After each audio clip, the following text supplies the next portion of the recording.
De Sainte-Marthe. Voilà. Je suis heureux de vous présenter Johan Bruyère, qui est maître en histoire de l'Université d'Avignon. Je peux vous dire que c'est vrai, parce que j'étais avec lui quand il a reçu son diplôme. Mais vous savez comment s'appelait l'Université d'Avignon? Sainte-Marthe, quand même. Donc c'est l'hôpital qui est devenu... Voilà, il est venu à l'université et c'est là qu'il a donc reçu son diplôme et en histoire, et donc il travaille maintenant aux archives avec Camille Vinatier, voilà, qui est le chef de tout ce qui est archives, bibliothèque, médiathèque, enfin voilà, culturelle de Tarascon. Je suis très très touché qu'elle soit là.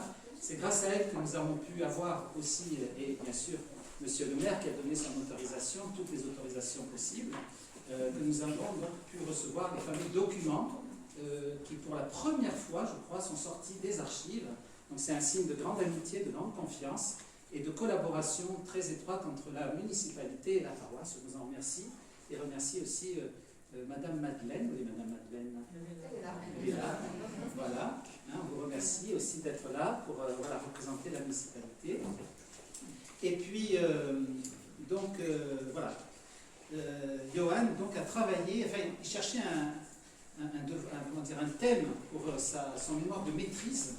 Et un jour, en discutant de ça, je dis, ben, si tu demandais à ton responsable de maîtrise de travailler sur le chapitre de la collégiale royale de Sainte-Marthe. Et ça a été accepté. Et donc, il a travaillé dur, parce que c'est pas évident. Hein. D'abord, on a cherché les sources. Au début, on pensait... Ah oui, il faut couper les portables. Ça n'existait pas du temps des chanoines. C'est pas d'actualité. On fait du son hauteur. Donc,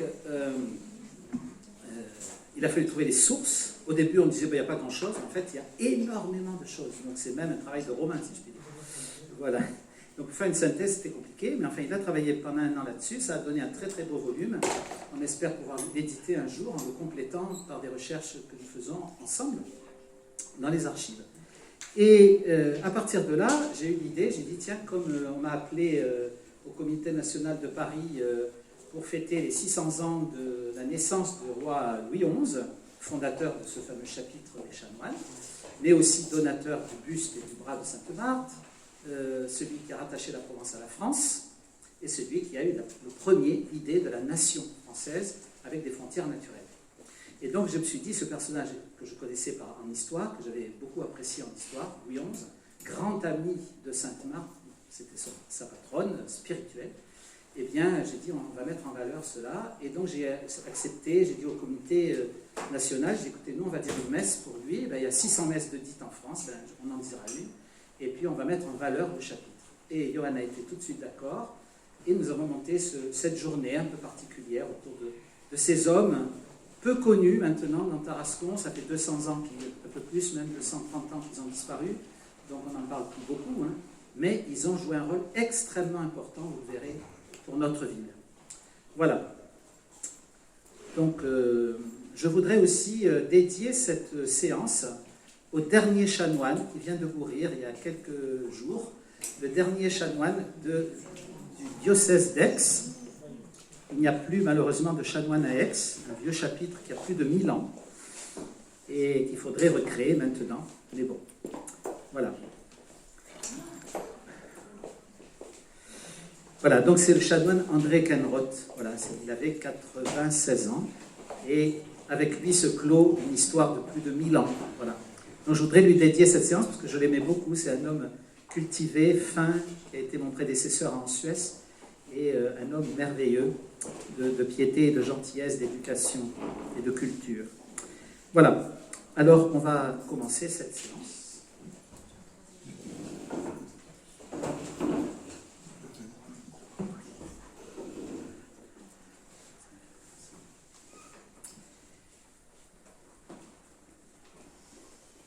Donc le 3 juillet 1423, nous sommes le 3 juillet 1423, il y a 600 ans, naissait donc à Bourges Louis de Valois, dauphin de France, fils de Charles VII, roi de France, et de Marie d'Anjou, Provence, sœur du roi René. Voilà, c'est comme ça que Louis XI était le neveu du roi René.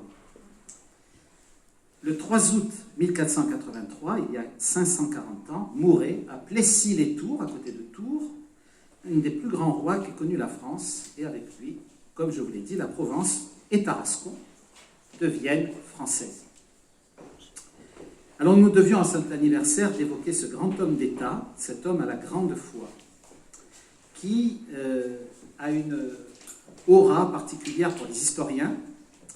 De grands livres, notamment celui de Murray Kendall sur Louis XI, est très très connu, il a fait date, et il nous a fait connaître ce personnage complexe, énigmatique, un peu inquiétant, hein, quand on était enfant, surtout les plus vieux, dont je fais un peu partie maintenant, on parlait des fillettes du cardinal de la Balue. Le pauvre, il avait enfermé ce cardinal dans une fillette, c'était une petite cage à lapin, et suspendu comme ça dans sa prison, voilà. Et on voyait Louis XI avec un air inquiétant, visitant et donnant des cacahuètes pratiquement à ce pauvre cardinal enfermé dans la fillette. Voilà, c'était la seule image de Louis XI que l'on avait. Et c'est faux, évidemment, tout ça est de l'imagerie populaire. Voilà. Alors, il faut revisiter un peu cet homme, au fond. Et à travers le chapitre de la collégiale royale, c'est un peu ce qu'on va faire. Il va donc fonder un chapitre de 15 chanoines et 15 bénéficiés, nous verrons ce que c'est, 6 enfants de chœur, des musiciens et des clercs, c'est-à-dire des séminaristes en fait, hein, ceux qui se préparent à être prêtres. Vous les verrez, ils vous attendent dans l'église. Fondé en 1482, ce chapitre est confirmé par le pape Sixte IV, qui se trouve être l'oncle du pape Jules II, celui qui va faire la chapelle Sixtine, très connue à Michel-Ange. Hein. Donc c'est son oncle, Sixte IV, della Rovere, donc un Génois, qui va confirmer ce chapitre l'année suivante, en 1483, l'année même de la mort du roi Louis XI. Ce chapitre va avoir une activité liturgique, spirituelle, intellectuelle, artistique et musicale, mais aussi charitable, très très importante, jusqu'au 7 novembre 1790, journée émouvante, puisque le chapitre se réunit pour la dernière fois, chante l'office des vêpres et clôt cette histoire très longue des chanoines. C'est la Révolution française, on ne veut plus de cette institution. Alors comment ne pas évoquer les grandes figures de ces chanoines de notre chapitre? Le plus saint d'abord, Joseph Clerc de Molière, le Saint Vincent de Paul de Tarascon, les deux cardinaux Brissonnet, enfin les deux Brissonnet, le père et le fils, figurez-vous, qui ont été évêques, tous les deux. Le père, il a été veuf, puis devenu prêtre, et comme il avait un fils, le fils est devenu aussi prêtre, comme son père. Père, prêtre, de père en fils. Et puis, donc ce sont des humanistes de très grand renom. François de Fénelon, donc le neveu du grand Fénelon, archevêque de Cambrai, et puis Jean-Baptiste Reynaud, ce curé courageux qui, pendant la Révolution, va se cacher pour baptiser, marier et assurer le culte au péril, bien sûr, de sa vie.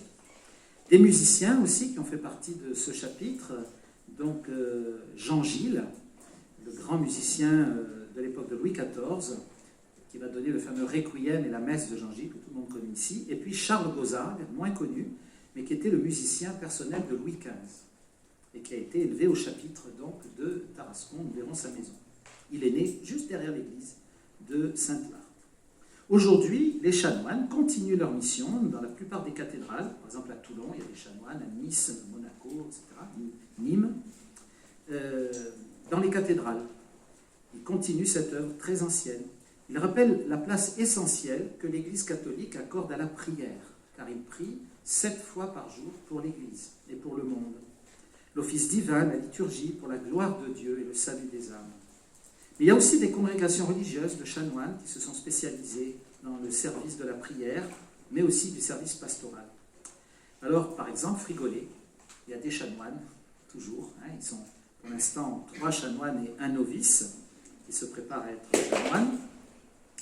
Et puis, il y a, figurez-vous, dans l'Église actuellement, beaucoup de jeunes qui rentrent chez les chanoines. Beaucoup. Notamment à l'abbaye de Lagrasse, qui est très connue à côté de Carcassonne, l'Institut du Christ-Roi ou les Prémontrés.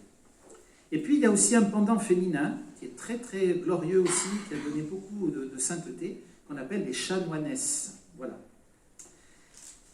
Alors, lorsqu'on arrive à Tarascon, il y a des panneaux Château Royal, et qu'est-ce qu'on voit? Collégial. Hein, Collégial Sainte-Marthe. Qu'est-ce que ça vient faire, cette collégiale? Les gens me demandent, c'est quoi la collégiale? Et ça attire notre attention. Le mot collégial, ça veut dire, c'est pas une cathédrale, il n'y a pas d'évêque. C'est pas une abbatiale, il n'y a pas d'abbé. C'est pas une basilique. C'est une collégiale. Alors c'est ce qu'on va évoquer avec vous. Notre diocèse compte d'autres collégiales. Par exemple, Saint-Laurent à Salon, c'est aussi une collégiale. Notre-Dame de la Major à Arles, c'est une collégiale. Saint-Martin à Saint-Rémy-de-Provence, nos voisins, c'est une collégiale. La cité d'Avignon avait 7 collégiales jusqu'à la Révolution. Mais il y a aussi Saint-Pierre-des-Canons à Auron, Frigolet, Saint-Paul-de-Mosole, à côté de Glanum, là où a vécu. C'est l'institution d'un chapitre de chanoines qui donne son titre à l'église collégiale. Mais la nôtre, elle est aussi paroissiale, collégiale et paroissiale. Il y a donc eu pendant des siècles 2 institutions cohabitant dans un même lieu, la paroisse et le chapitre des chanoines. Et vous verrez, il n'avait pas du tout le même rôle.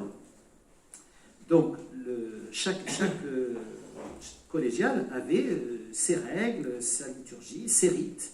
Et à l'époque, avant la Révolution, c'était très très varié, ce n'était pas du tout unifié. Vincent de Paul, d'ailleurs, pour se moquer un peu, disait « Je fais 10 églises, j'ai 10 messes différentes ». C'est vous dire, c'était très varié. Au clergé paroissial, la charge pastorale, c'est-à-dire baptême, mariage, enterrement, visite des malades, et puis catéchisme. Ce qu'on appelle la cura animarum, la charge des âmes. Aux chanoines, au contraire, c'est la prière. Ils ne font que ça, 7 fois par jour, donc pratiquement 6 heures de prière, y compris la nuit, de bon matin, vers 5 heures du matin. Et puis, ils peuvent de temps en temps aussi rendre service, mais faire un baptême, un mariage, mais très très rarement. Très rarement. Ils ne sont pas là pour ça. Ça, ils laissent le clergé le faire. Et puis, il y a tout un travail autour des pauvres et autour de l'enseignement. Donc les chanoines s'occupent de la formation des enfants, la formation des futurs prêtres, et également, c'est un conseil de l'évêque, nous le verrons, mais aussi des pauvres, les hôpitaux, l'assistance publique, les orphelins. Alors, nous allons donc aujourd'hui essayer de vous présenter l'histoire du chapitre de Tarascon, ses acteurs, son fonctionnement, tout ce que j'ai pu découvrir de mon côté en dépouillant les archives qui ont appartenu au chapitre lui-même et qui a été complété par les recherches que le père Michel et moi-même avons fait aux archives départementales des Bouches-du-Rhône, de Vaucluse, aux archives municipales de Tarascon, bien sûr, ainsi qu'à Avignon, à la bibliothèque Sécano. Alors, tout d'abord, avant de rentrer concrètement dans le sujet, il paraît important de le définir en se posant la question de ce que sont réellement un chapitre et une collégiale. Le chapitre, qu'il soit cathédral ou collégial, est un ensemble de clercs ayant pour fonction principale de rendre un culte à Dieu, sans avoir cependant charge d'âme, comme le dit le père Michel. Ils ont également des fonctions d'enseignement de charité, à la différence des moines ou des chanoines réguliers qui ne sont eux pas soumis à une règle. En revanche, il est plus complexe de définir ce qu'était une collégiale, puisque c'est un terme qui regroupe un grand nombre d'institutions fondées pour des raisons très diverses, mais aussi il y a un fonctionnement qui leur était propre à chacune. Anne Mazzoni, qui est professeur d'université à Limoges et qui étudie le monde canonial au Moyen-Âge, a cependant essayé de les regrouper en 5 catégories. Donc, selon elle, les plus anciennes sont les collégiales issues de basiliques ou de monastères sécularisés fondés à l'époque mérovingienne et qui ont été transformés par la suite en chapitres canoniques. Ensuite, les collégiales casserales, qui, elles, sont apparues au XIe, XIIe siècle et qui étaient un type d'église fondée par des laïcs ou des ecclésiastiques au sein ou proche de leur résidence avec une vocation mémorielle et ou de prestige.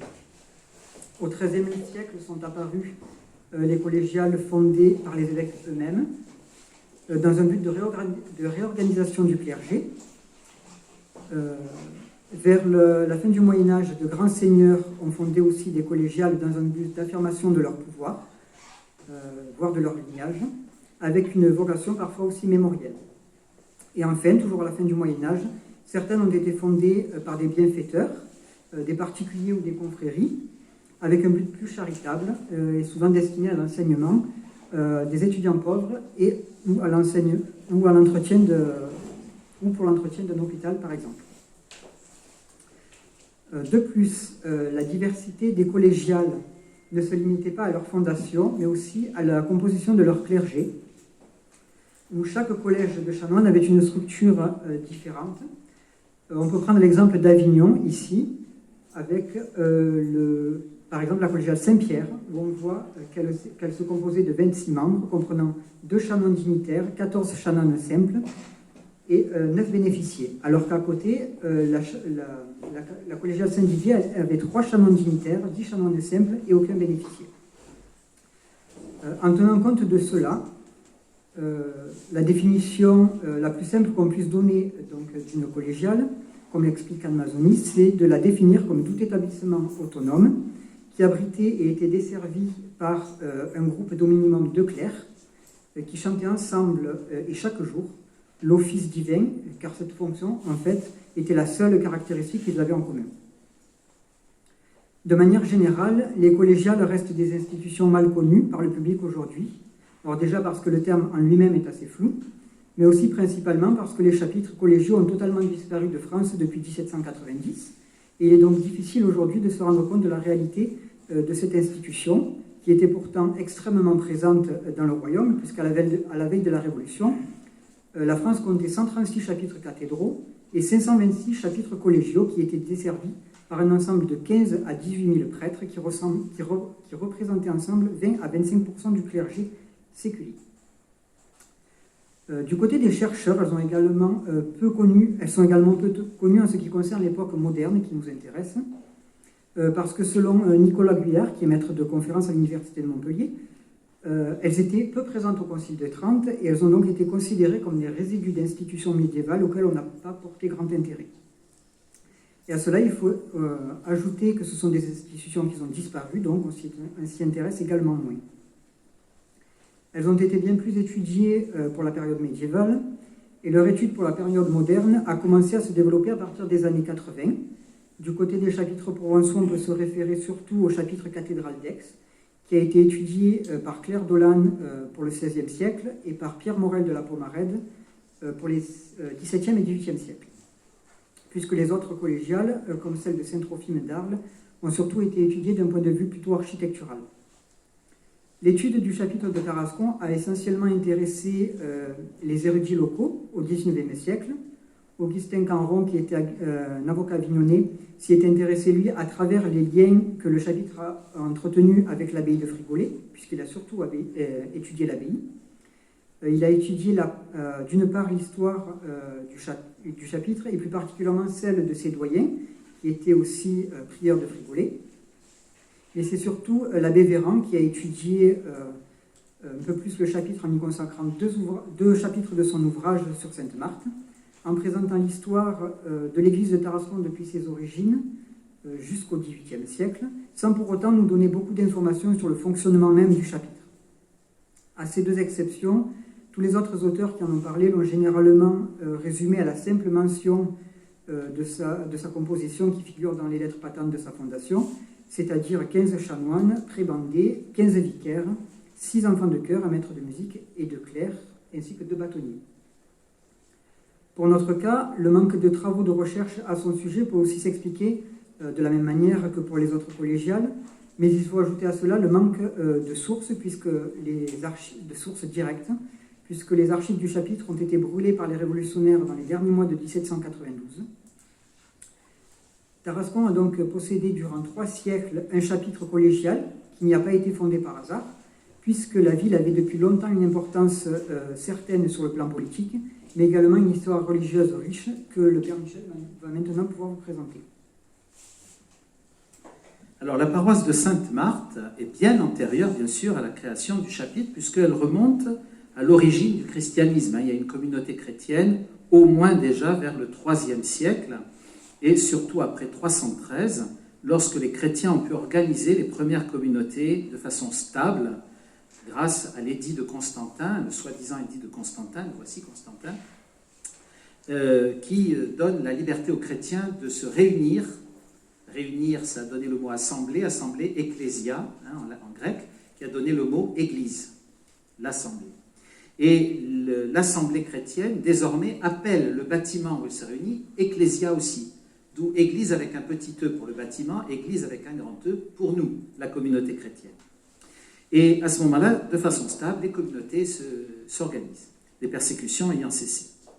Le vocable paroisse, par contre, vient du mot grec paroikos, qui veut dire ce qu'il y a autour de la maison, sous-entendu, la maison d'assemblée, la maison église.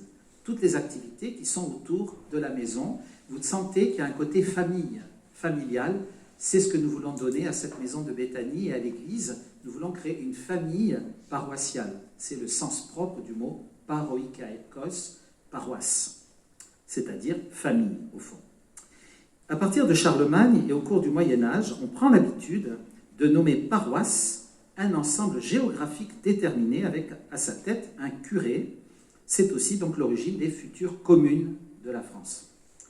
À côté du clergé dévolu donc au ministère pastoral dans les paroisses, le curé, les vicaires, les diacres, les chanoines apparaissent beaucoup plus tard, à partir du Haut Moyen-Âge, donc vers le 8e siècle.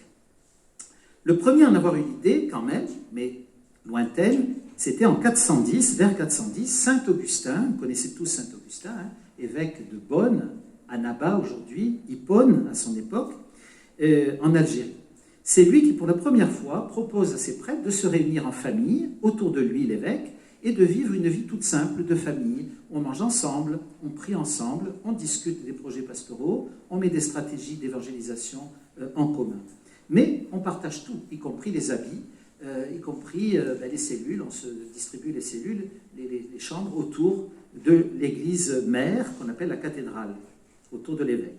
C'est ainsi qu'il leur donne une règle qu'on appelle en grec canon, d'où le nom de chanoine. Ça vient de canon, la règle. Une petite règle, un règlement en fait, pour qu'on vive en bonne intelligence. Honnêtement, c'est ce que nous vivons avec les deux séminaristes que vous avez vus et le père Joanne. Moi, depuis que je suis arrivé ici, je vis comme un chanoine. J'ai d'ailleurs un peu la bedaine parfois de chanoine aussi. Mais ça, c'est de votre faute, vous faites de trop bons repas.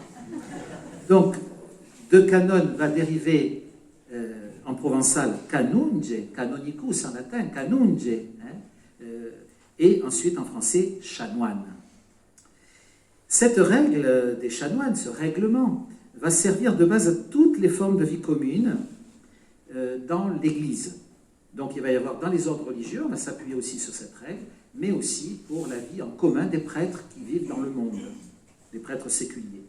En 763, cependant, Saint Chrodegang, évêque de Metz, donne une nouvelle règle aux chanoines de sa cathédrale, qui petit à petit va être enrichie aussi de la règle de Saint Benoît, grâce à Benoît d'Agnan, un Montpelliérain, enfin il est d'Agnan, c'est à côté de Montpellier, et le grand ami de Charlemagne. Et avec donc Chrodegang puis Benoît d'Agnan, on a une règle des chanoines qui va être diffusée dans le monde entier, enfin dans toute l'Europe. Toutes les cathédrales, désormais, auront un chapitre de chanoine. C'est obligatoire. Pourquoi? Parce que ce sont les chanoines qui vont élire l'évêque. Mais ce sont aussi les chanoines qui vont former les futurs évêques, qui vont former les prêtres. Il n'y avait pas de séminaire, donc il fallait bien les former quelque part. Tout cela va durer jusqu'en 1516, le Concordat de Bologne, qui va mettre fin à l'élection des évêques par les chanoines. Ça va d'ailleurs créer des bagarres. Mais à côté des cathédrales, qui ont toutes un chapitre au Moyen-Âge, certaines églises vont avoir, comme vous l'avez dit tout à l'heure, un chapitre, dont Sainte-Marthe. Tarascon et son territoire appartiennent à Arles au début, et puis, au début du christianisme, et puis progressivement, on voit qu'il y a l'apparition d'un nouveau diocèse qui s'appelle Avignon. On est vers 450, donc vous voyez, c'est assez tardif, et apparaît Avignon. Alors on ne sait pas au juste depuis quand Tarascon appartient à Avignon, probablement peut-être depuis le début, depuis 451, ou un peu plus tard, au Xe, XIe siècle. Toujours est-il que, en 1095, par une bulle, c'est-à-dire un document pontifical du pape, le pape Urbain II ratifie le rattachement de l'église Sainte-Marthe à la cathédrale d'Avignon. qui s'appelle Notre-Dame des Dons, hein, tout le monde connaît, à côté du Palais des Papes. Ça veut dire que Tarascon appartenait au diocèse d'Avignon, bien sûr, au moins déjà en 1095, c'est fait. Donc cette union entre les deux églises va se concrétiser par l'envoi de chanoines, c'est-à-dire de ces fameux prêtres qui vivaient autour de l'évêque, une vie communautaire.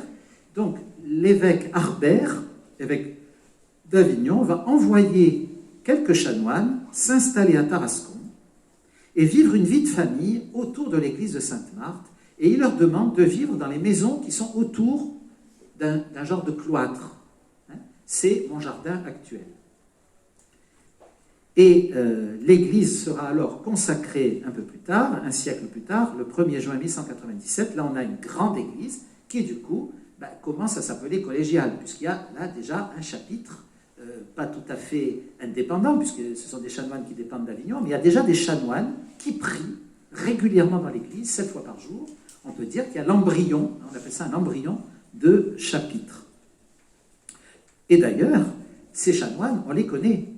Il y a même une plaque à l'entrée de l'église, près du portail, où il y a le nom du chanoine Gantelme, mort en 1203, par exemple, ou la mention du chanoine Martin de Roubian, mort de Roubian, hein, le Roubian, là où tu as ton magasin d'optique, voilà, hein, le 11 décembre 1226. Il y avait un chanoine qui appartenait à ce quartier, qui était voilà, seigneur de ce quartier.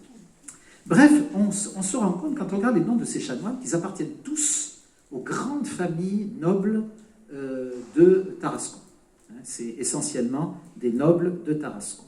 Et en 1248, donc XIIIe siècle, un franciscain italien, Salim Ben Edadam, vient visiter la Provence. Et il vient bien sûr au couvent des franciscains de Tarascon, et il demande à voir l'église que nous connaissons, la nôtre, et il demande à voir, enfin, elle n'était pas tout à fait gothique, elle était romane à l'époque. Il faut attendre le XIVe siècle pour qu'elle devienne gothique.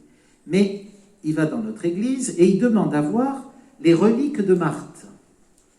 Alors on lui ouvre les reliques de Marthe, il y a une armoire reliquaire, c'est un chanoine, et il dit même plusieurs chanoines m'ont ouvert le reliquaire. Donc il y a bien des chanoines. Le curé d'ailleurs de Tarascon, à partir de 1096, est un chanoine. Par exemple, le chanoine Sylvestre. Et puis, petit à petit, eh bien, on se rend compte qu'il y a un nom qui apparaît, le prévôt. Le prévôt, c'est le responsable des chanoines. Et il devient curé de Tarascon systématiquement. Tous les curés de Tarascon sont prévôts, donc tous issus des chanoines, des fameux chanoines. Alors, les grands noms, c'est à l'époque les Vernègues, les Gantelme, les Porcelet et les Sade. Ça vous dit, ça résonne un peu, ces noms. Voilà. Donc, les cadets de famille sont placés dans l'église, dans les chapitres de ces chanoines, pour devenir eux-mêmes chanoines. Et un jour, on l'espère, soit prévôt, responsable, soit carrément évêque. Alors, là, on était entre 1095 et 1316. Maintenant, on arrive à 1316. Qu'est-ce qui se passe? Le pape Jean XXII, donc d'Avignon, par une bulle, encore un document qui s'appelle Sedes Apostolica Mater, le siège apostolique, la mère, du 14 décembre 1316, rattache formellement notre paroisse au prieuré de Frigolet. Donc il y a du nouveau. Les chanoines qui occupent le prieuré doivent déléguer des chanoines pour desservir la collégiale de Sainte-Marthe, l'église de Sainte-Marthe.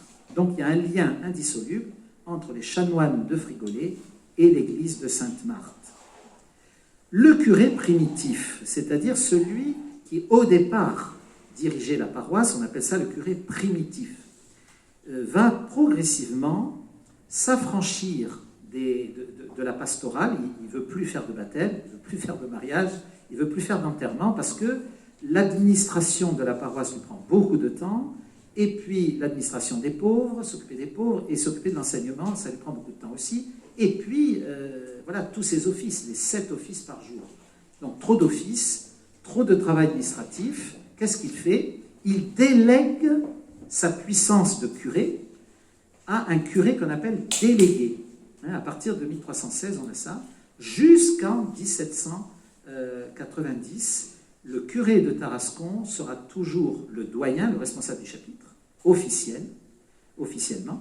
Mais par contre, la charge de curé sera exercée par un curé délégué, qui est nommé par le curé primitif.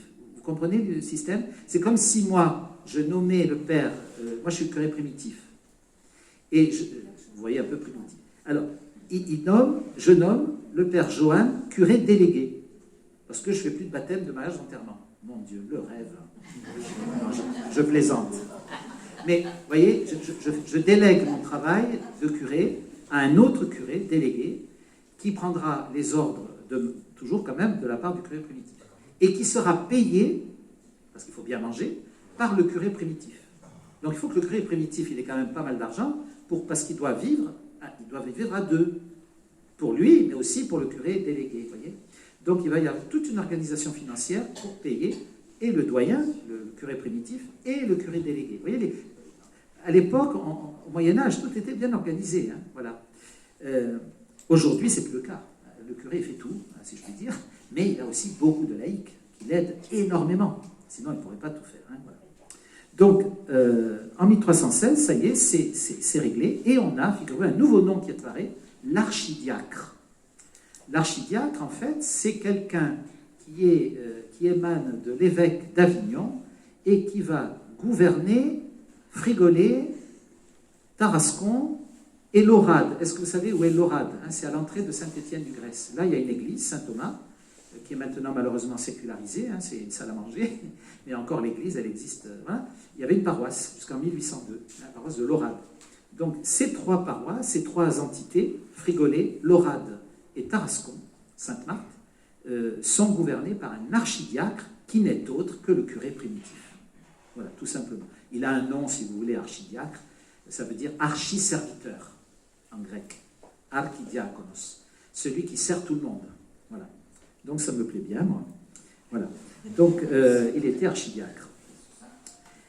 Alors, il y a 6 chanoines, désormais, qui sont dévolus au culte dans l'église de Tarascon. Toujours pareil, on leur demande de résider à côté de l'église pour 7 fois par jour venir chanter dans l'église. Et puis, on arrive à 1387. Et là, ça change. Et vous verrez tout à l'heure un document exceptionnel, c'est la charte de fondation du chapitre de 1387. Ce chapitre a été fondé par Marie de Blois, reine de Sicile et de Naples, comtesse de Provence. Et par lettre patente, vous allez la voir, cette lettre patente, du 7 avril 1387. Désormais, il y a un chapitre avec un doyen. Alors, on parle encore d'archidiacre, de curé primitif, c'est toujours le même. Et maintenant de doyen, mais c'est le même. Ils avaient des titres comme ça, voilà. Mais pour faire toujours la même chose. Et celui-là, eh bien, il est entouré cette fois de 6 chanoines et de 2 clercs, c'est-à-dire des futurs prêtres, des séminaristes. Ben, comme moi, j'ai 2 clercs. Guillaume de Gasqui, curé et prévôt depuis 1373, devient le nouveau doyen de ce nouveau chapitre, déjà royal, puisque fondé par une reine, Marie de Blois, comtesse de Provence et reine de Naples et de Sicile. Alors, je vais rapidement vous présenter quelques personnalités de ce chapitre de la reine Marie de Blois, parce que ce sont des sacrées personnalités. C'était des personnages extrêmement importants. J'allais dire même beaucoup plus importants que ceux qui vont succéder à ce chapitre. Donc, entre 1387 et 1482, chapitre de Louis XI, il y a eu quand même une période extrêmement glorieuse pour Tarascon. Internationalement connue, Tarascon à l'époque. Je dis bien internationalement. Car les prélats qui se succèdent, comme curés, primitifs, archidiacres ou doyens, ce qui revient à la même chose, ce sont des gens de très très haute carrière ecclésiastique. Par exemple, entre 1389 et 1418, qui est curé de Tarascon? Eh bien, Jean Fraxon Alarmé, ça ne vous dit rien du tout.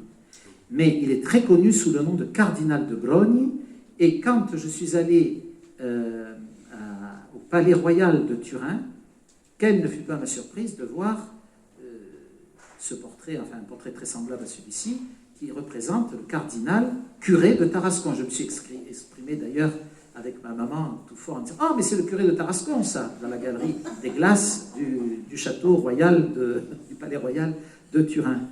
Voilà ce personnage très important. Il est parti de rien. Il gardait les vaches en Savoie. Ascension sociale, l'ascenseur social dont on nous parle toujours, l'Église l'a inventé. Il était derrière le cul des vaches, il s'est retrouvé derrière le pape. Et donc, oui, ou devant le pape. Il a poursuivi une carrière internationale auprès de Clément VII, le pape d'Avignon, et il va être très généreux pour la collégiale, qui est reconstruite à cette époque en style gothique, et donc il va donner 1000 ducats et 300 florins d'or pour achever la construction de la collégiale. Donc il s'est vraiment occupé de la collégiale. Il collectionne les canonicats, les évêchés. Il rompt avec la cour d'Avignon et se retourne vers le pape, et c'est lui, figurez-vous, qui va consacrer évêque de Rome le nouveau pape, Martin V, qui termine le grand schisme d'Occident, où il y a eu 2 puis 3 papes. Il meurt à 84 ans, comblé d'honneur, et lègue à la postérité le couvent des Dominicains d'Annecy, qu'il a fondé en 1422, la magnifique bibliothèque qu'il a fondée au collège Saint-Nicolas d'Avignon, et dont il doit y avoir quelques restes aujourd'hui à la bibliothèque Ceccano. Autre personnage haut en couleur. Alors celui-là, vous allez voir, c'est gratiné. Il a été curé de Tarascon. Il s'appelle le cardinal, alors là maintenant c'est encore un autre cardinal, Guillaume de Touteville. C'est un Normand, madré, avide d'honneur et de bénéfices. Alors il est curé de Tarascon entre 1448 et 1480 quand même. Il est le champion du cumul d'évêchés.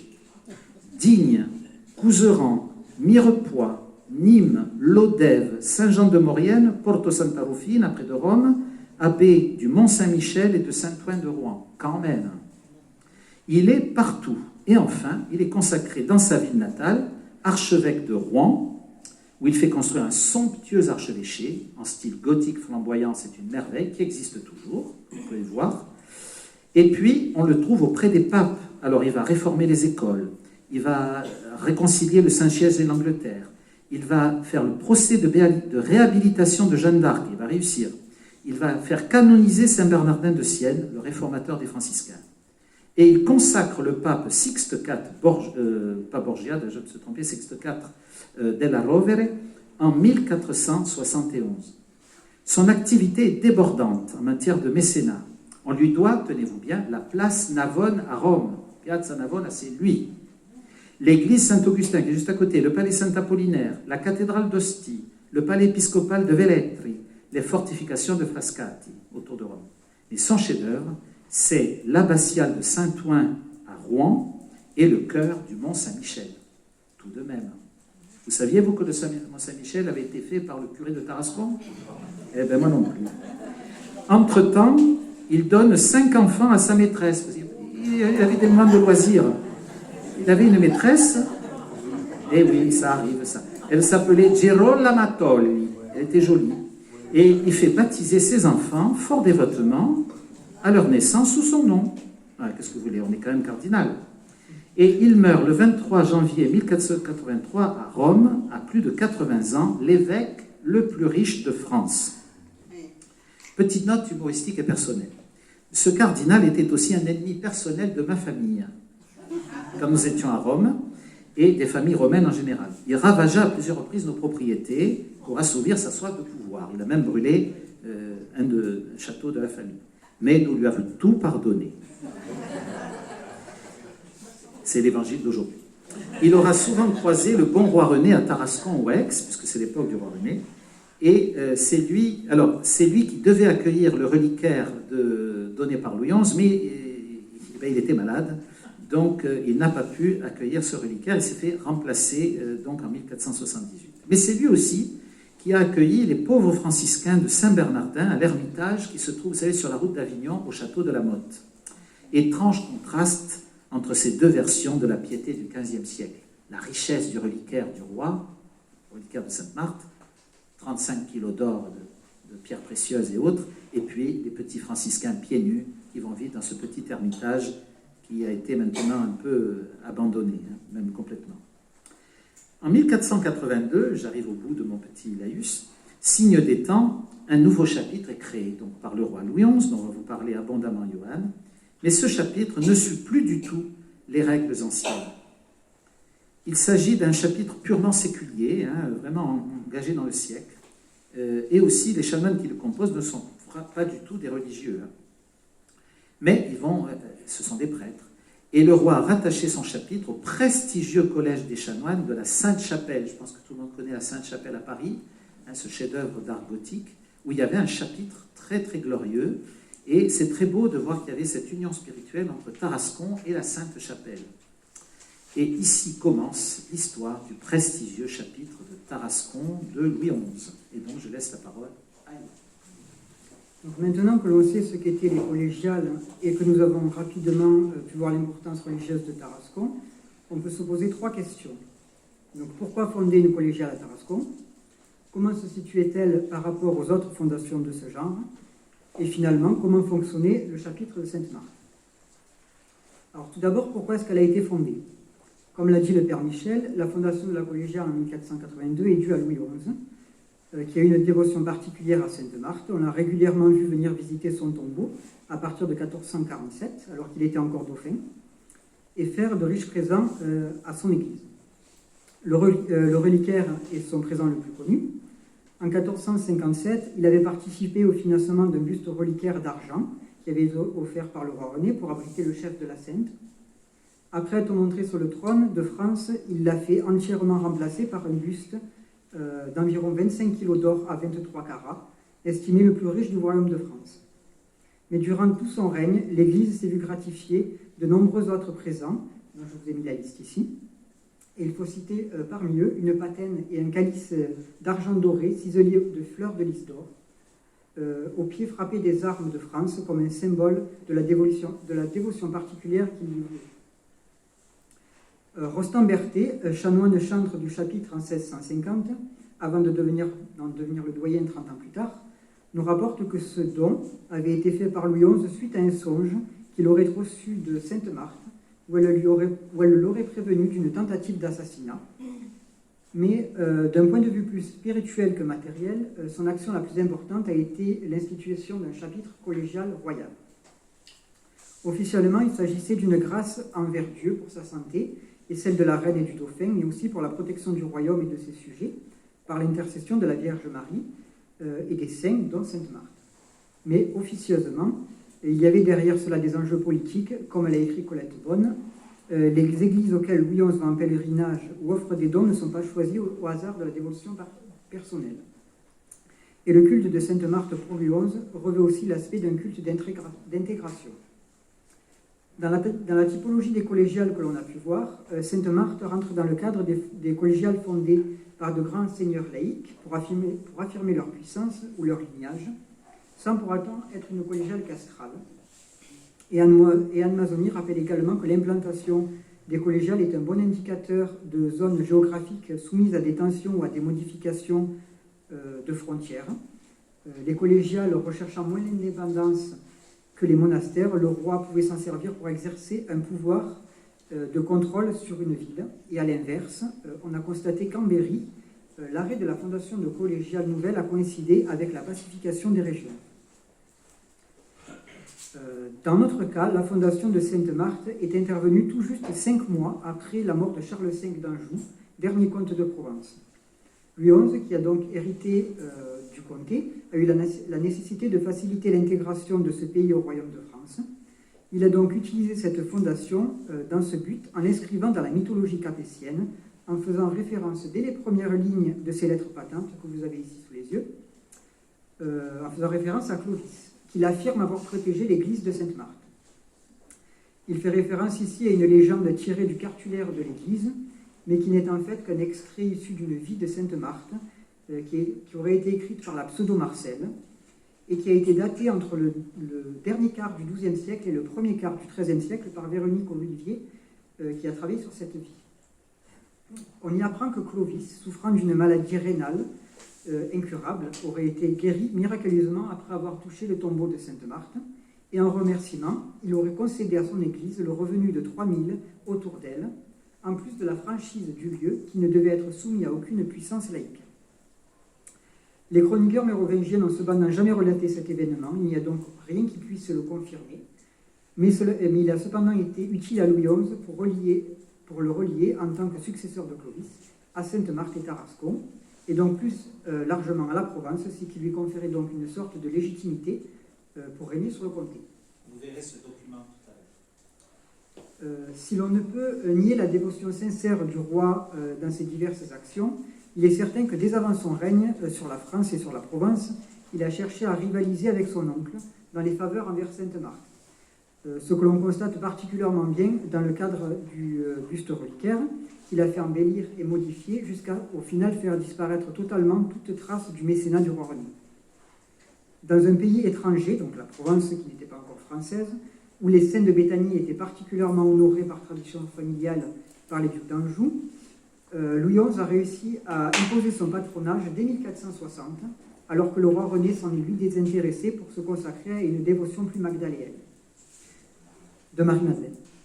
De cette manière, il s'est donc inscrit dans la tradition angevine pour s'imposer plus facilement comme l'héritier légitime du comté. Comme déjà évoqué, les archives du chapitre de Tarascon ont disparu pour la plupart.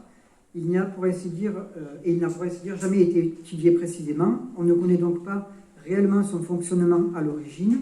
En revanche, les délibérations capitulaires des XVIIe et XVIIIe siècles qui nous sont restées m'ont permis d'en dresser un état de sa structure et de son fonctionnement que je vais maintenant pouvoir vous présenter. Alors, au XVIIe et XVIIIe siècle, la structure principale du chapitre n'a pas été modifiée depuis sa création. Elle a été établie selon la volonté de Louis XI, qui nous en donne les principales lignes dans ses lettres de fondation. Il a ainsi demandé à ce que le chapitre soit composé de 15 chanoines prébandés, faisant le corps du dit chapitre, 15 vicaires, 6 enfants de chœur, un maître pour les instruire et les apprendre en l'art et sciences de musique, 2 clercs pour servir à la dite église et 2 bâtonniers ou francs-sergents, desquels 15 chanoines, il y aura doyen, trésorier, chantre, sous-doyen et sous-chantre. Comme toute institution ecclésiastique, les chapitres présentaient une organisation bien hiérarchisée et structurée. Notre chapitre se divisait donc en 2 chœurs, à savoir le haut chœur composé des chanoines et qui avait autorité sur le bas chœur, qui était composé, lui, du reste des membres du chapitre. Le haut chœur se divisait lui-même entre les chanoines ayant une dignité supplémentaire, qui était au nombre de 5, et les chanoines simples.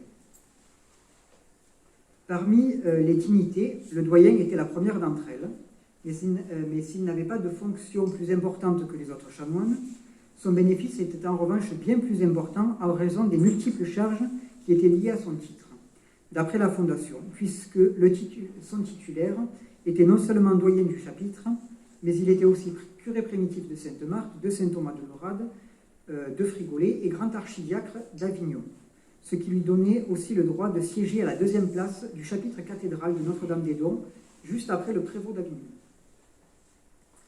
Ces multiples fonctions lui donnaient l'obligation d'entretenir le service paroissial à la collégiale, à l'Orade et à Frigolet, charge qu'il confiait donc à des curés délégués. Le doyenné de Tarascon, comme les autres canonicats, était de nomination royale. Mais il était aussi une charge prestigieuse, confiée généralement à des personnages de haut rang et qui devaient être agréables au roi.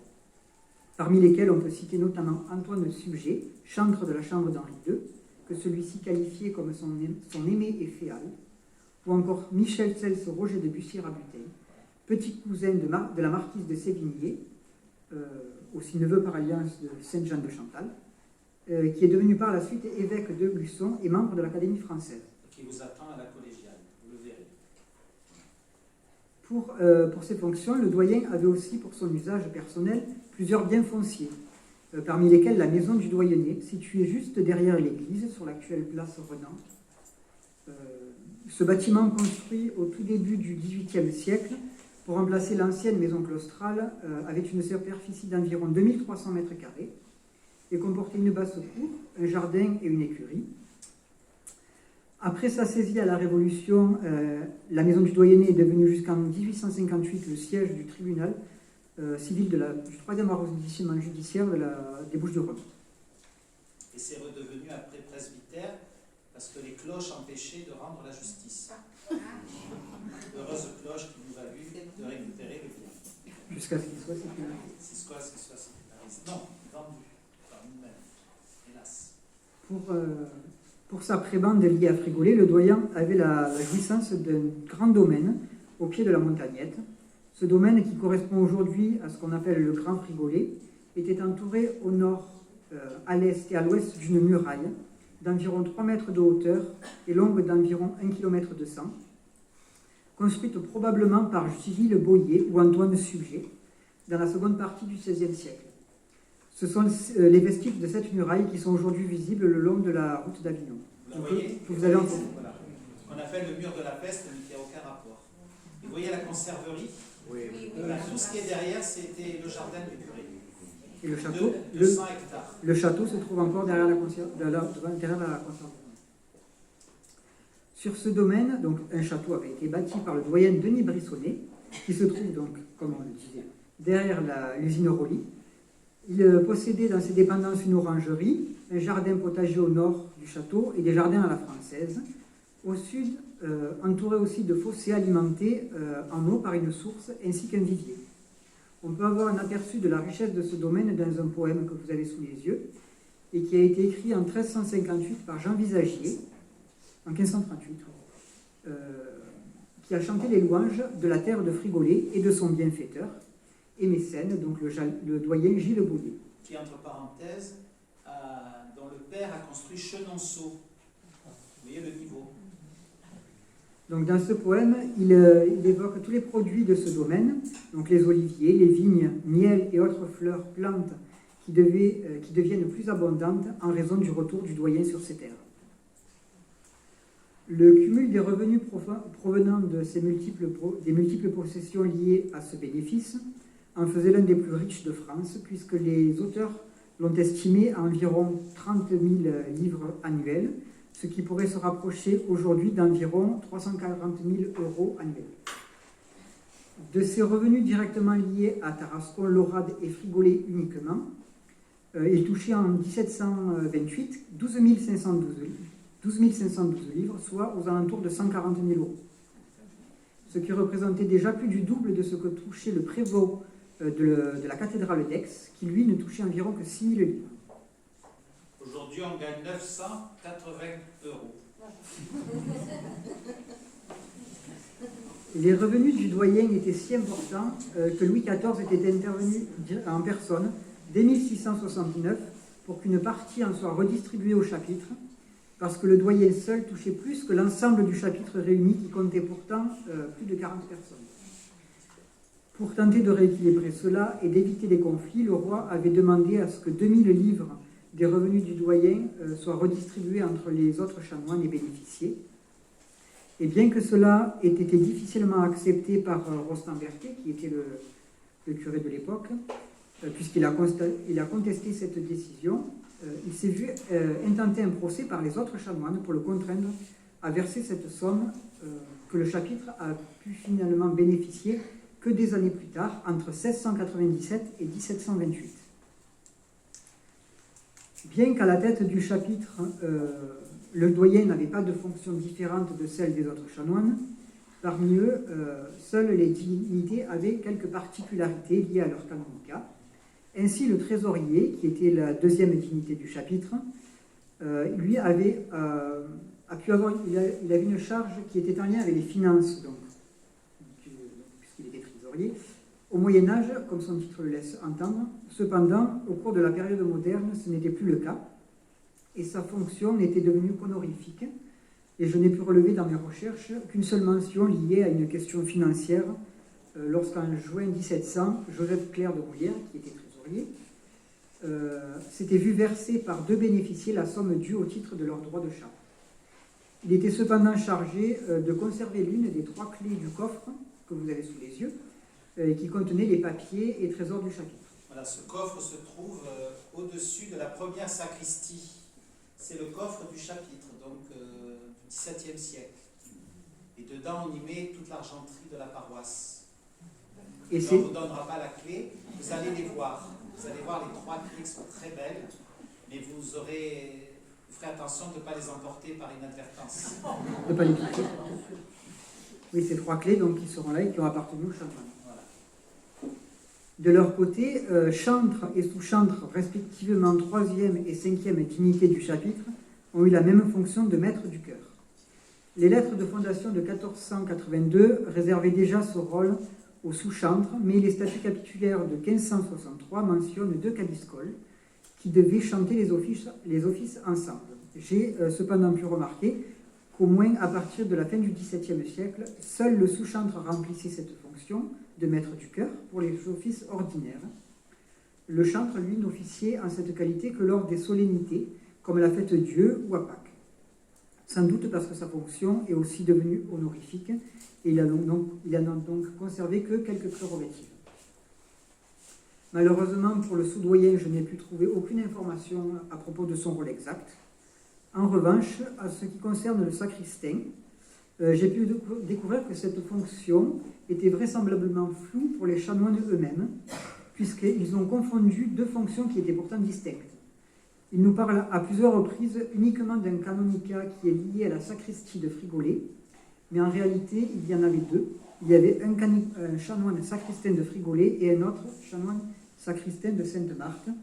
Donc vous voyez le portrait ici, donc le premier sacristain de Sainte-Marthe, Simon Mimi. Simon Mimi, il est représenté au pied de Marie-Madeleine dans une très belle partie de retable dans l'église de Sainte-Marthe. Donc vous le repérerez. Il a un joli nom, Simon Mimi. M-I-M-Y. En ce qui concerne leur recrutement, les chanoines étaient de nomination donc royale comme le doyen, à l'exception de 4 d'entre eux, et du sacristain, qui étaient les successeurs des chanoines de Frigolet sécularisés par Louis XI, et qui étaient donc réservés à la nomination du doyen, en tant que prieur de Frigolet. Le chapitre n'avait donc pas de moyen de contrôle sur ses propres membres. Cette forme de nomination voulue par le roi montre d'ailleurs d'une autre manière sa volonté de s'impliquer pleinement dans ce chapitre pour pouvoir en choisir au moins les premiers membres, qui devaient être en toute logique francophiles, pour faciliter encore une fois l'intégration du comté de Provence au royaume de France.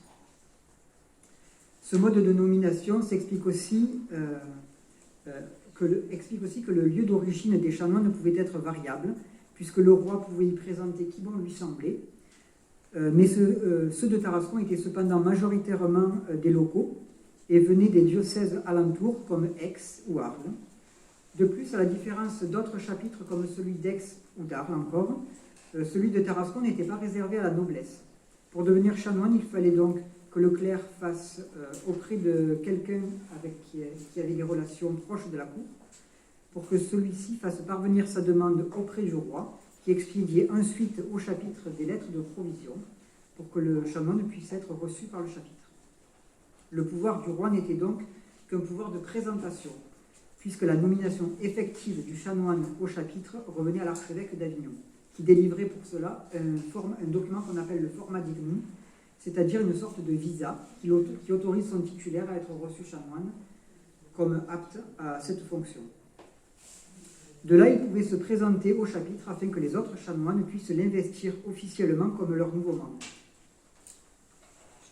Les revenus des chanoines sont difficiles à évaluer parce qu'il semble que la manière dont Louis XI avait prévu qu'ils soient rémunérés ait changé au XVIIIe siècle. À l'origine, les chanoines devaient être rémunérés en touchant chacun une prébende qui correspondait à 1/22e des bénéfices nets du chapitre. Et en 1728, ces revenus s'élevaient à 4 788 livres.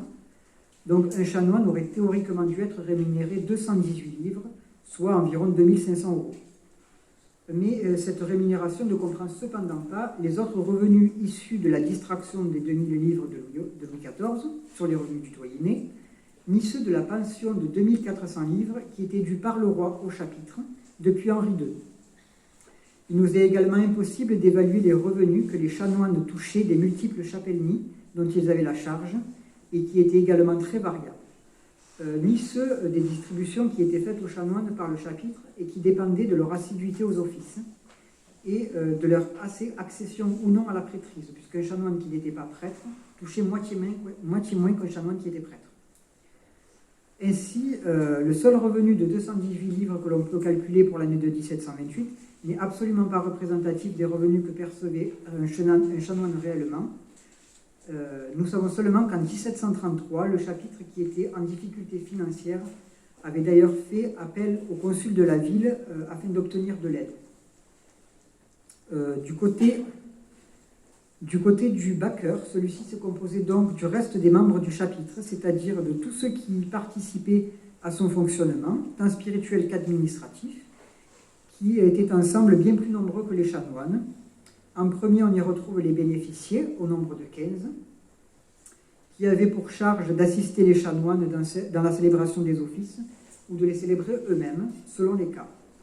Ils étaient pour cela mis en table, c'est-à-dire qu'ils étaient inscrits par le maître du chœur sur un tableau, afin d'assurer à tour de rôle, une semaine durant, la fonction d'hebdomadier, de diacre, de sous-diacre, d'assistant, de chapier ou de choriste. Ils avaient également tous pour rôle de chanter les offices depuis leur stalle, que vous voyez en photo, qui était réservé, de leur salle réservée, ou bien au pupitre. Le chant restait cependant leur fonction principale, puisque c'est l'une des caractéristiques principales recherchées par les chanoines lorsque des nouveaux bénéficiaires étaient recrutés pour respecter les volontés de Louis XI et d'Henri II, qui avaient voulu que la musique prenne une place importante dans le chapitre. Les bénéficiaires possédaient aussi un syndic, choisi parmi eux, qui était chargé de les représenter. C'est par lui que les chanoines passaient afin de faire connaître l'ensemble des délibérations que le chapitre prenait et qui les concernaient directement. À la différence des chanoines, les bénéficiaires étaient nommés par le chapitre, qui avait donc un pouvoir de contrôle sur leur stalle, tant pour leur nomination que pour leur destitution, qui ne pouvait, elle, par contre, se faire sans cause légitime et raisonnable. Comme pour être chanoine, il n'était pas obligatoire d'être prêtre. Pour être bénéficiaire, mais il fallait simplement être sous-diacre, au moins à partir de 1713. Selon la volonté d'Henri II, spécifiée dans ses règlements, pour le chapitre, les bénéficiatures vacantes étaient conférées de préférence aux enfants de chœur ou aux grands clercs qui avaient servi l'église de Tarascon, qui pouvaient être nommés parfois avant l'âge de 15 ans, puisqu'en 1700, des chanoines s'étaient opposés à la nomination de Claude Marchon, un enfant de chœur à qui il reprochait de ne pas avoir encore perdu sa voix puérile, à l'inverse des bénéficiaires, qui pouvaient rester bénéficiaires en place jusqu'à un âge très avancé, comme ce fut le cas de Claude Mounier, qui a exercé lui sa charge jusqu'à sa mort à près de 80 ans, si ce n'est plus. Les bénéficiaires étaient aussi choisis parmi le personnel de l'Église, que les chanoines connaissaient donc déjà tant sur leurs aptitudes que sur leur moralité. Et dans les cas où il n'y avait personne qui était assez apte à cette charge, ils pouvaient se tourner vers des clercs extérieurs qu'ils examinaient avant de nommer. Il est arrivé que plusieurs années durant des bénéficiatures ne soient pas pourvues, ce qui a même incité Louis XIV à intervenir en personne par l'intermédiaire du père Lachaise, donc le fameux père du cimetière de Paris, qui a envoyé une lettre au chapitre afin de remédier à cela. Il était d'ailleurs du pouvoir du roi, selon les règlements d'Henri II, de pouvoir lui-même aux bénéficiatures vacantes du chapitre lorsque les chanoines se refusaient à le faire. Le même problème se pose que pour les chanoines quant aux revenus des bénéficiaires.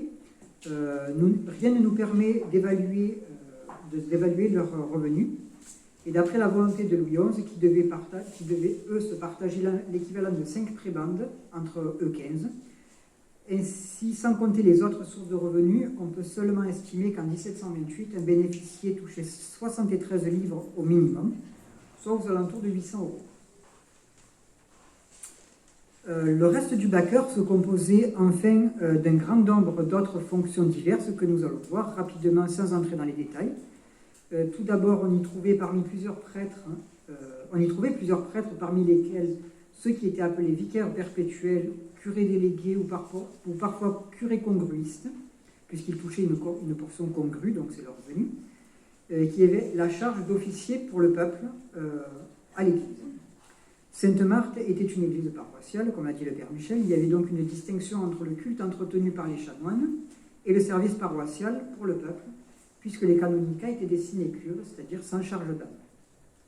C'est au doyen du chapitre que revenait d'entretenir le service paroissial en sa qualité de curé primitif, charge qu'il déléguait à un ou plusieurs vicaires perpétuels, en général 2, qui avaient donc la charge d'âme des paroissiens. Le chapitre disposait aussi de 2 grands clercs, qui étaient nommés, employés l'un par le doyen, l'autre par le chapitre, qui avaient la charge de communiquer aux membres du chapitre les décisions qui étaient prises et qui concernaient les chanoines. Il s'occupait également des diverses fonctions d'assistance dans la collégiale. Le doyen déléguait à son grand clerc les affaires de la sacristie, qui lui revenaient depuis la suppression de la charge de sacristain. C'est aussi eux qui sonnaient les heures canoniales afin d'assembler le chapitre pour les offices. Enfin, plusieurs autres prêtres dépendants du chapitre, notamment les prêtres chapelains qui desservaient les nombreuses chapellenies de la collégiale et que j'évoquerai plus loin, mais aussi les prédicateurs engagés ponctuellement pour prêcher lors des octaves du Saint-Sacrement, de l'Avent, du Carême ou pour les octaves des morts à la Toussaint. Il faut imaginer, c'est ça qu'il y avait à peu près, on a calculé, entre 50 et 60 messes par jour dans la collégiale. Et plusieurs messes en même temps, aux différents hôtels. Il y avait donc une multitude d'hôtels partout. Parmi les autres suppôts de l'Église, on retrouve les bâtonniers aux francs sergents, que l'on peut assimiler aux Suisses d'église, qui ont existé jusqu'au XXe siècle, et qui étaient chargés de faire régner l'ordre durant les célébrations, et notamment pour les processions. Pour les 6 enfants de chœur, le chapitre employait un maître de grammaire afin de les instruire. En 1709, avec l'accord du roi, le chapitre avait affecté entièrement une bénéficiature pour cela. Le bénéficier à qui cette tâche avait été confiée devait donc leur apprendre bien et dûment la grammaire et la langue latine, et encore tous les devoirs du christianisme. Et pour cela, il était donc prévu qu'il leur donne chaque jour ouvré, excepté les jeudis et les dimanches, une leçon de 8h à 9h et une autre de 13h à 14h, sans jamais pouvoir s'en dispenser. Ils avaient 2 heures à l'école. Il en rêve, Isaac. Concernant ce qui relève plutôt de l'administration des biens, des recettes et des rentes du côté de la paroisse, tout cela était généralement géré par l'œuvre de l'Église, qu'on appelait aussi l'œuvre et fabrique. Et du côté du chapitre, un administrateur était spécialement dédié pour cela, qui avait la possibilité de percevoir les revenus et de payer les débiteurs. Cette charge annuelle était confiée indifféremment à un chanoine ou à un bénéficier qui avait l'obligation d'entretenir trimestriellement des comptes sur sa gestion. Ensuite, le chapitre possédait également ce qu'on appelait un promoteur de l'officialité, c'est-à-dire un assistant de l'official du chapitre, qui travaillait conjointement avec lui et qui était nommé parmi les bénéficiaires. Le procureur du chapitre, ensuite, était lui un assistant du syndic du chapitre qui était nommé par lui ou exceptionnellement par le syndic et qui était généralement procureur également de la Cour royale de Tarascon. Enfin, pour rédiger ses actes, mais également ses délibérations, le chapitre disposait d'un greffier qui n'était pas lié uniquement au chapitre, donc, puisque pour ceux que j'ai pu rencontrer, ils étaient également des notaires royaux et procureurs de la Cour de Tarascon. C'est au greffier que revenait la charge de la lecture des statuts et règlements du chapitre en présence des bénéficiaires lors des chapitres généraux qui étaient tenus annuellement. C'est également lui qui avait la charge de transmettre les informations du chapitre aux chanoines. Après avoir vu donc comment se composait le chapitre et qui en faisait partie, nous allons maintenant voir quelle était sa vie interne et donc quel rôle avaient ces chanoines. En tant qu'ecclésiastique, la fonction première des chanoines était bien entendu la prière et la louange à Dieu, qui se faisait de manière officielle, solennelle, publique, perpétuelle et immuable. Et si depuis l'invention des reliques de Sainte-Marthe en 1187, la ville est devenue un lieu important de pèlerinage, la création du chapitre de Louis XI a encore développé l'activité liturgique et qui était déjà grande. Outre les offices habituels que les chanoines avaient pour obligation de dire 7 fois par jour, à savoir matine et l'ode qui était dite sans doute ensemble vers 4h ou 5h du matin, prime vers 7 ou 8 heures, tierce juste après, suivi de nonne vers midi, vêpres 14h ou 13h et complis vers 16h. Elles étaient dites en semaine par les bénéficiaires et les dimanches, et les jours de fête par les chanoines. Aux heures canoniales s'ajoutaient les autres offices, dont bien sûr la messe paroissiale, mais il est difficile de les replacer dans un ordre précis puisqu'elles étaient la plupart du temps célébrées en même temps par des personnes différentes et dans divers endroits de la collégiale. Ainsi, par exemple, la messe du Cabiscol devait commencer au moment de la préface de la messe paroissiale. La messe du roi, elle, était dite sans doute par qui était sans doute l'un des offices les plus importants, se disait à 7 ou 8 heures dans l'église primitive, c'est-à-dire dans la crypte actuelle. Les enfants de chœur chantaient devant le corps de Sainte-Marthe et l'un des vicaires célébrait la messe après que la plus grosse cloche du clocher ait sonné. Elle devait se dire quotidiennement pour les âmes des rois de France défunts, ainsi que pour la prospérité du roi, de la reine, du dauphin et du royaume. Les offices ont à l'origine fait partie du projet d'intégration de Louis XI. Il a d'ailleurs choisi précisément les oraisons, les psaumes et les versets qui voulaient être dits lors de cette messe. Il y avait avec cela une uniformation du culte au niveau national, auquel il a joint Tarascon. Il a ainsi prescrit à Sainte-Marthe un service divin, ainsi que l'ont fait notables églises collégiales de notre dit royaume. Priant pour le royaume, les chanoines devaient donc prier exactement comme partout ailleurs en France, et Louis XI avait d'ailleurs également prescrit que les chanoines devaient porter le même costume que celui des chanoines de la Sainte-Chapelle de Paris. Il a également réglé la liturgie de Tarascon au plus près de celle de la Sainte-Chapelle, en faisant célébrer la grand-messe par les chanoines simples et les solennités par les chanoines dignitaires. Cette uniformisation permettait une fois de plus de faciliter l'intégration de la Provence à la France. L'Opus Dei étant la principale fonction des chanoines, ils pouvaient passer ainsi pas moins de 6 heures par jour au chœur à prier. L'ensemble des cérémonies était importante pour toucher les revenus qui en provenaient. Les chanoines devaient célébrer par an 320 messes d'anniversaire, 778 messes de petits anniversaires, 122 bénédictions, 29 processions et 2078 messes basses.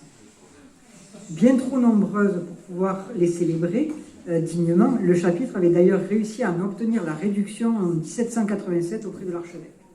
Il reste encore 22 processions aujourd'hui. Outre les messes, de nombreuses processions étaient organisées. Certaines étaient appelées des absolutions. Elles se déroulaient à l'intérieur même de la collégiale.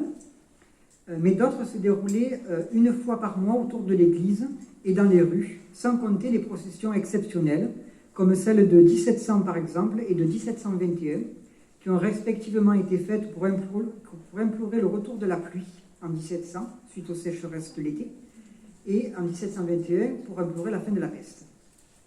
Mais il faut également ajouter à cela les solennités, et notamment celle du 29 juillet pour la Sainte-Marthe, où la procession était ouverte par la Tarasse, comme vous le voyez ici sur une gravure de 1853, et où participaient les pauvres de la Charité, l'ensemble des ordres religieux de la ville, et qui se terminait donc par le chapitre tout entier, la chasse de Sainte-Marthe et les consuls de la ville qui étaient suivis par le peuple.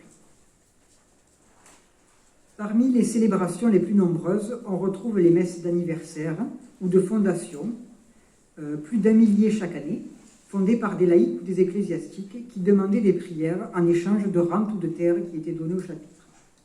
Elles se célébraient dans les diverses chapelles ou à des hôtels spécifiques, c'est pour ça qu'on les appelle des chapellenies. En 1708, il y en avait 55 répartis entre les 23 hôtels des 19 chapelles de la collégiale. Ces messes n'étaient cependant pas toutes dites tous les jours. Selon leur fondation, elles pouvaient se dire quotidiennement, hebdomadairement, mensuellement, voire annuellement. Et il ne s'agissait pas forcément de messes tout entières. Certaines ne requéraient qu'une simple prière. Par exemple, le légat du roi René ne requérait lui qu'un de profundis tous les jours dans l'église. Ou alors la chapelle Sainte-Trope, une messe tri-hebdomadaire à l'hôtel Saint-Claude. Les prêtres qui les desservaient étaient appelés des recteurs ou des prêtres chapelains et pouvaient être des chanoines ou des bénéficiés. bien de simples clercs de Tarascon, ou d'ailleurs aussi. Ils étaient choisis par les propriétaires ou les héritiers de la fondation de la Chapellenie, qui les présentaient aux chanoines, qui pouvaient alors confirmer ou refuser leur nomination, puisque ce droit de collation et de destitution avait été accordé au chapitre en 1519 par le pape Léon X, et qui était régulièrement rappelé dans les délibérations capitulaires qui mentionnent ce droit possédé d'autorité apostolique. Les recteurs étaient payés sur les revenus de ces chapellenies, et ce qui pouvait compléter donc leurs propres revenus, mais ce qu'ils touchaient dépendait grandement de la dotation des chapellenies, qui pouvait être très différente. Ainsi, la mieux dotée d'entre elles, c'était la chapellenie Notre-Dame de Pitié, qui rapportait 450 livres, 7 sous et 7 deniers, donc soit environ 5 000 euros par an, alors que le légat de la chapelle Sainte-Anne, elle, ne rapportait que 15 sous par an, soit environ 8 euros, et que la chapellenie des Trois-Maries, elle était même déficitaire, et elle coûtait à son propriétaire 2 livres 8 deniers, donc elle lui coûtait 27 euros par an. Alors, pour rehausser la majesté du culte divin, le chapitre disposait dès son origine d'une maîtrise composée d'enfants de chœur et de musiciens. Elle était dirigée par un bénéficier en qualité de maître de musique qui devait former les choristes, les enfants de chœur, les faire répéter avec les musiciens et peut-être aussi composer même des œuvres musicales pour le chapitre. La maîtrise était particulièrement bien dotée en nombre d'enfants de chœur puisqu'elle en avait 6, ce qui est l'équivalent de ce que possédaient les plus grands chapitres du diocèse de Clermont. Les enfants de chœur étaient élevés donc dans l'amour et la crainte de Dieu par le maître de grammaire qui leur apprenait, comme on l'a déjà dit, la religion et le latin dans les bâtiments de la maîtrise que vous avez sous les yeux. Sans doute au premier étage, d'après le témoignage de Rostand Berthet, qui a rapporté qu'un jour un enfant de chœur s'était précipité des plus hautes fenêtres de la maîtrise, qui sont situées à plusieurs mètres de hauteur, et qui s'en était sorti sans aucun dommage en attribuant ce miracle à Sainte Marthe. Si la maîtrise de Tarascon reste peu connue, elle a néanmoins donné des grands noms de la musique sacrée, au premier rang desquels figure Jean Gilles, qui est né à Tarascon en 1668 et qui a débuté sa formation avant de rejoindre celle d'Aix. Il est considéré aujourd'hui comme le plus remarquable compositeur de musique sacrée de la période Louis XIVienne, au vu de sa carrière qui a été écourtée par sa mort prématurée à 37 ans, alors que ses contemporains tels qu'Ampra n'ont atteint eux leur potentiel que bien après cet âge-là. De la même manière, Charles Gozargues, qui est également né à Tarascon juste derrière l'église, a aussi débuté sa formation au sein de la maîtrise de Sainte-Marthe en tant qu'enfant de chœur, avant que le chapitre le nomme bénéficier le 2 janvier 1747. Il a poursuivi sa carrière à la sous-chantrerie de Nîmes, donc où il est devenu chanoine, avant de devenir l'élève de Rameau, ce qui lui a permis de se faire remarquer à Versailles par le dauphin Louis de France, qui était le père du futur Louis XVI, et pour devenir plus tard, à partir de 1758, maître de la chapelle de Louis XV, place qu'il a conservée pendant une décennie jusqu'à la Révolution. Le reste de la maîtrise se composait de choristes et de musiciens essentiellement des bénéficiés sous la direction du maître de musique, Henri II ayant largement insisté sur l'impératif musical qu'il a généralisé à l'ensemble des bénéficiés. Les capitulants avaient pris en 1702 des mesures pour décharger de leurs obligations les choristes qui avaient de meilleures voix pour pouvoir leur permettre de chanter sans contrainte, ce qui n'était cependant pas accepté par tous, puisque la même année, l'un des choristes avait refusé de remplacer l'un de ses confrères, et en grondant et murmurant, il avait jeté contre le lutrin sa partition de musique qu'il tenait en main, avant de prendre son bonnet, de quitter le chœur, de sortir de l'église, en plein milieu de l'office de la nativité de Notre-Dame, causant, selon les chanoines, un grand scandale. La maîtrise de Tarascon était relativement petite, mais ses musiciens étaient cependant polyvalents, en étant à la fois des choristes et des instrumentalistes. Ils jouaient le plus souvent d'un instrument, voire de deux, essentiellement du serpent, qui est l'instrument que vous voyez là à droite, mais aussi du violon ou de la basse de viol, également du basson ou de la flûte d'Allemagne, instruments qu'ils devaient entretenir à leurs propres frais. Alors vous voyez que c'est à l'échelle, hein, c'est-à-dire... Oui, les instruments sont entre eux à l'échelle. Vous imaginez le serpent. 2 mètres de haut. Si vous allez au musée en latin, il y en a un qui est visible, du chapitre de Saint-Ophile.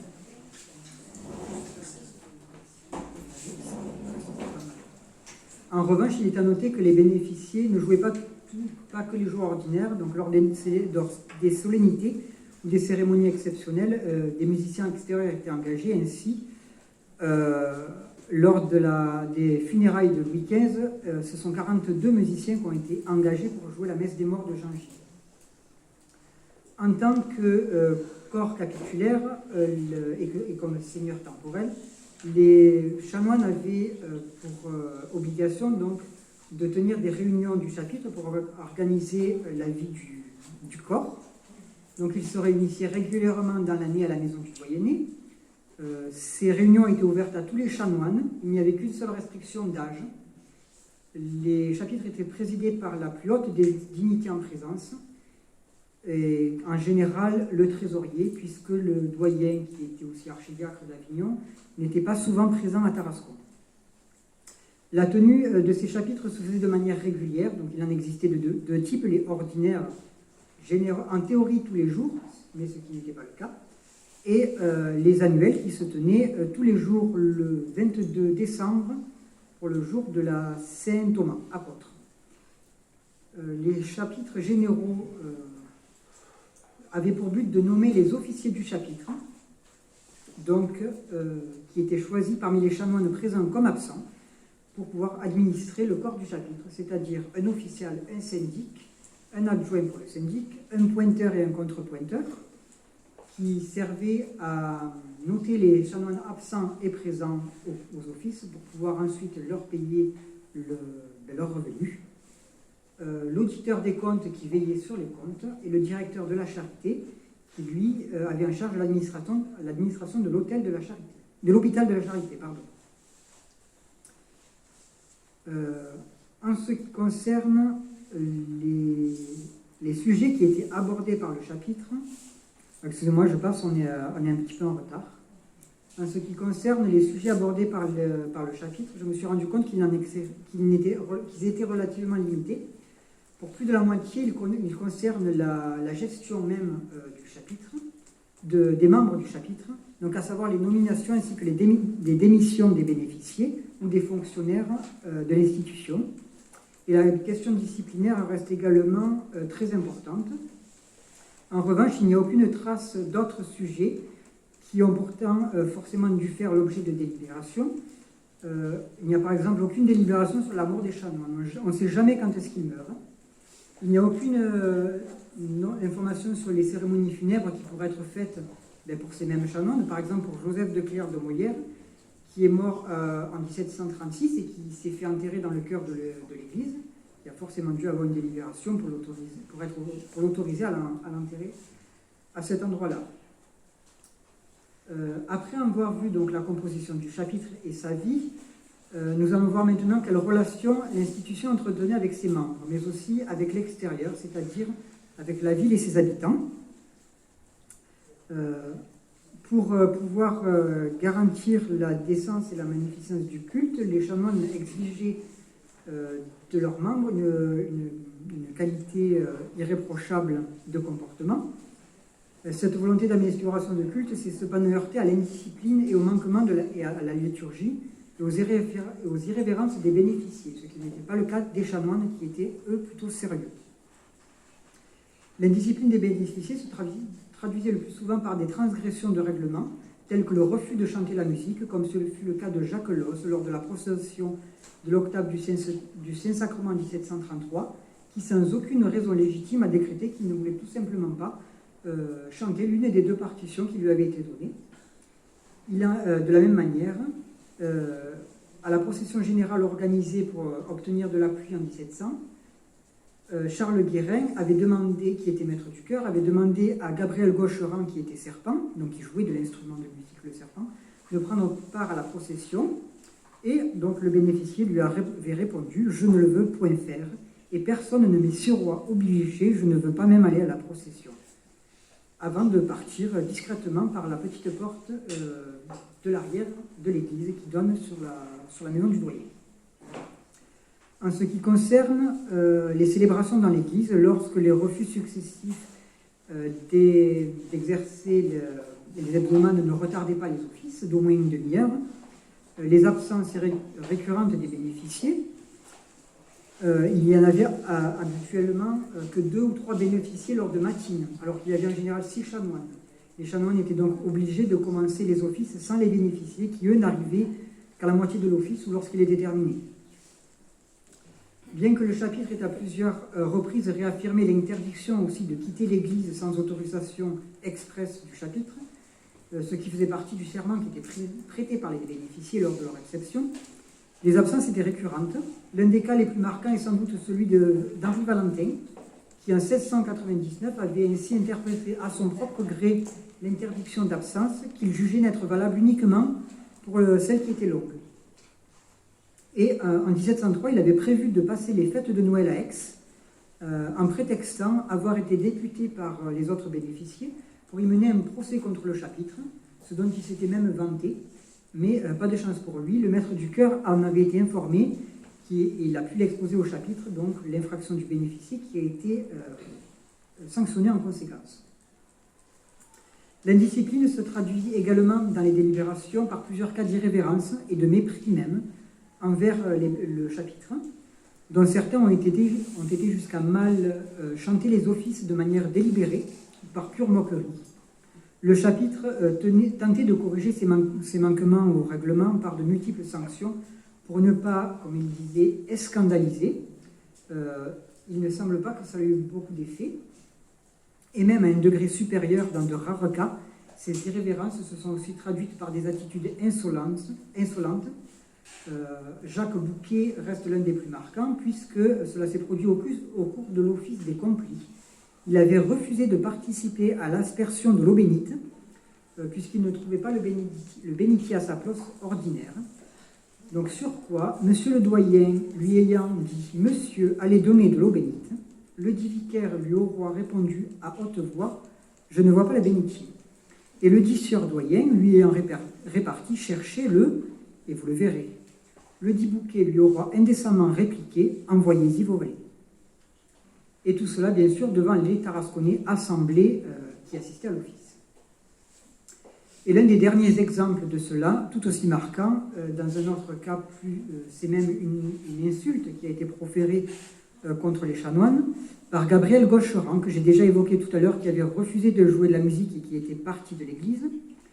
À la fin de cette même procession, quand le chapitre s'est assemblé pour délibérer sur son cas, en voyant cela, il en avait profité pour dire à haute voix à un de ses confrères « Ces messieurs s'assemblent, ils feront pleuvoir des crapauds ». Ce qui a évidemment été entendu autour de lui et qui a été rapporté au chapitre, qui a noté dans ses délibérations que cela a causé un grand scandale et même fait murmurer tout le peuple. Malgré cela, les chanoines ont toujours tenté d'exiger une attitude irréprochable au cours des offices, pour ne pas faire rejaillir les attitudes scandaleuses sur l'ensemble du chapitre. Vis-à-vis de l'extérieur, en tant qu'institution importante, le chapitre entretenait naturellement des relations avec la ville. Donc, outre les conflits habituels qui concernaient, comme bien souvent, les questions financières, où par exemple la municipalité avait refusé de payer les réparations des orgues ou des maisons curiales, le chapitre s'était opposé à ce que la communauté de la ville participe aux célébrations dans le chœur. Le chapitre s'était aussi opposé à la communauté des Capucins, récemment installée dans les faubourgs de la ville. Il est d'ailleurs fort probable que la richesse aussi du chapitre ait joué dans ces tensions entre les communautés religieuses. Cependant, le chapitre a bien souvent été attentif aux demandes des consuls, en particulier lors des temps difficiles. Il avait ainsi, par exemple, consenti à la demande de la municipalité lors de la grande famille de 1709 à faire don d'une partie de son argenterie pour financer l'achat des blés pour nourrir les Tarasconnais, à la condition, bien sûr, que la municipalité rembourse tout cela. Le chapitre n'était pas insensible aux difficultés du peuple et processionnait volontiers au moment des sécheresses, ou des autres calamités, en 1720, les habitants de la paroisse Saint-Jacques, qui étaient confinés dans leur maison à cause de la peste, avaient demandé à voir les reliques de Sainte-Marthe, ce que le chapitre leur avait accordé, en organisant une procession qui était organisée par l'official forain, donc Joseph Clair de Molière, qui se trouvait avoir été à cette époque-là, le trésorier également, du chapitre, accompagné de 2 ou 3 prêtres. Rostin Berthet, toujours lui, nous rapporte qu'en 1639, un incendie s'était déclaré dans la gâche de l'arrière-vigne, donc pas très loin de l'ancien hôpital Saint-Nicolas. Et les habitants qui craignaient de voir se propager l'incendie avaient demandé au chapitre de voir les reliques en espérant un miracle. Là encore, le chapitre avait accédé à leur demande en organisant une procession qui semble s'être déroulée au plus près des flammes. Les chanoines n'hésitaient donc pas à satisfaire aux demandes du peuple qui demandait son secours. L'un des plus... voilà, pour terminer, l'un des plus marquants, des chanoines les plus marquants, en particulier, a été le chanoine de Clair de Molière, qui est né à Tarascon en 1646, qui était issu de la noblesse tarasconnaise et qui était apparenté par son père aux maisons de Rausset et de Soumabre. Docteur en théologie, il avait intégré le chapitre et occupé la 2e dignité. C'est également à lui que l'archevêque avait choisi pour s'occuper de la gestion de la partie provençale du diocèse d'Avignon, et il figure parmi les chanoines les plus assidus au cœur. On peut le considérer comme le Saint Vincent de Paul de Tarascon par rapport à son action charitable. Dès 1676, conjointement avec son père, il avait fondé le Monde de Piété en donnant pour cela une partie de sa maison pour que le Monde de Piété puisse y tenir ses séances. C'est également lui qui a été le principal fondateur de l'hôpital de la Charité, qui avait été demandé par un édit royal pour pouvoir y loger les pauvres. La municipalité avait refusé de participer à son financement et Joseph Clair de Molière l'avait financé en majeure partie sur sa fortune personnelle. C'était le plus grand hôpital de Provence. Oui, à sa construction. Donc à la dotation initiale de cet hôtel, s'étaient ajoutés au fil du temps les dons faits par d'autres chanoines, mais l'hôpital bénéficiait également d'une rente annuelle qui était donnée par le doyen du chapitre, qui donnait lui en 1729 525 livres, donc soit l'équivalent d'environ 6 000 euros par an. Il est difficile de douter de la piété du chanoine de Molière, parce qu'en plus de son sérieux et de ses fonctions capitulaires, il avait offert à la collégiale le maître-autel en marbre polychrome sur lequel le même Père Michel a célébré la messe. Et à la fin de sa vie, il a également veillé à faire terminer les travaux de la chapelle de l'hôpital de la Charité, en faisant un legs à ce sujet, et notamment pour payer des vaisselles d'argent pour pouvoir enrichir encore cette chapelle. Ses libéralités envers les pauvres se sont poursuivies jusqu'à sa mort le 4 janvier 1736, puisque dans son testament, il ne les a pas oubliés.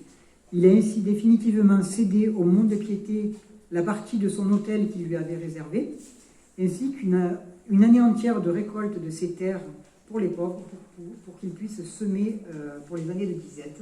Et lorsqu'il a légué à ses cousins paternels ces terres dites de la grange de Molière, il ne l'a fait à condition que ceux-ci aient à verser perpétuellement une rente aux pauvres de la Charité, qui ont été, eux, ses légataires universels. Donc le chapitre de Tarascon, comme l'ensemble des chapitres de France, a vu sa fin arriver avec la Révolution. Les cahiers de doléances n'ont pas particulièrement demandé la fin des chapitres. Ils ont surtout été critiqués par leurs multiples fonctions qui étaient jugées superflues, leur dotation trop importante par rapport à l'indigence des curés, et aussi le non-versement de ces revenus en faveur du peuple. Donc ils ont été considérés comme moins utiles au peuple. Leur disparition définitive a été entérinée le 12 juillet 1790 avec la constitution civile du clergé que vous avez sous les yeux, qui est le document originel qui est conservé aux archives nationales, qui a décrété la fin de tous les chapitres collégiaux et cathédraux.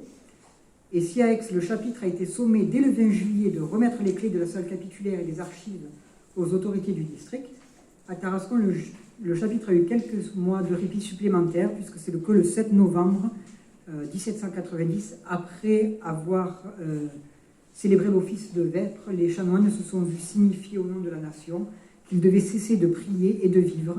Ils ont alors été expulsés de la collégiale après y avoir exercé dignement leur ministère pendant plus de 300 ans. Merci. De rien.